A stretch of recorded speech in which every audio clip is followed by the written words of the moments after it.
Today, I want to tell you a story about a woman whose life felt like it was slipping through her fingers.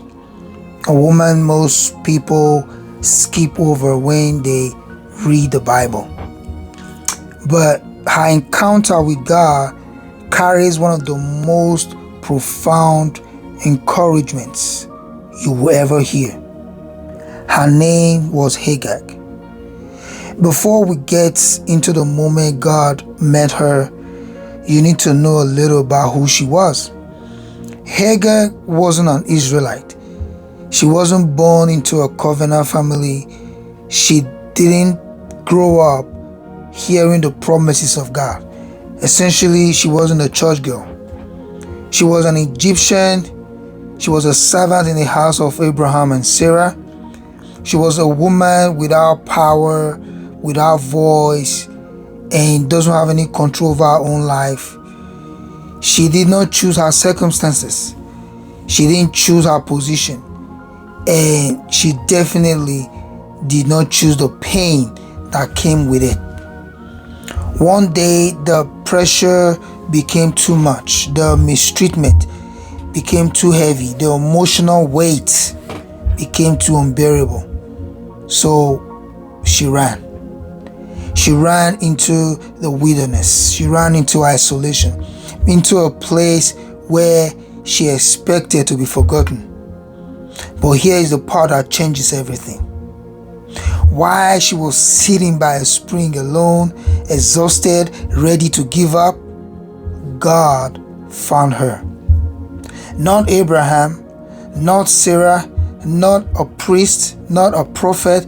God Himself sent a messenger to a woman everyone else overlooked. The angel called her by name. Hagar, where have you come from? And where are you going? You see, in that very moment, she realized something breathtaking. She thought to herself, God sees me. God hears me. God knows where I am. And she gave God a name. The only person in scripture to ever do this. She called God Elroy, meaning the God who sees me. Hagar wasn't in a church. She wasn't praying a perfect prayer. She wasn't speaking in tongues. She wasn't surrounded by believers. She wasn't even in a good situation. She was in the wilderness.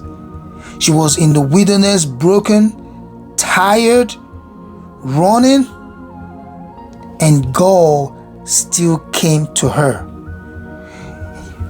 Because God does not just show up in holy places. He shows up in hard places. He shows up in lonely places. He shows up in places you will never imagine. Hagar's story reminds us that you are never too hidden for God to find you, never too lost for God to guide you, and never too wounded for God to heal you. You will never be too far for God to speak to you.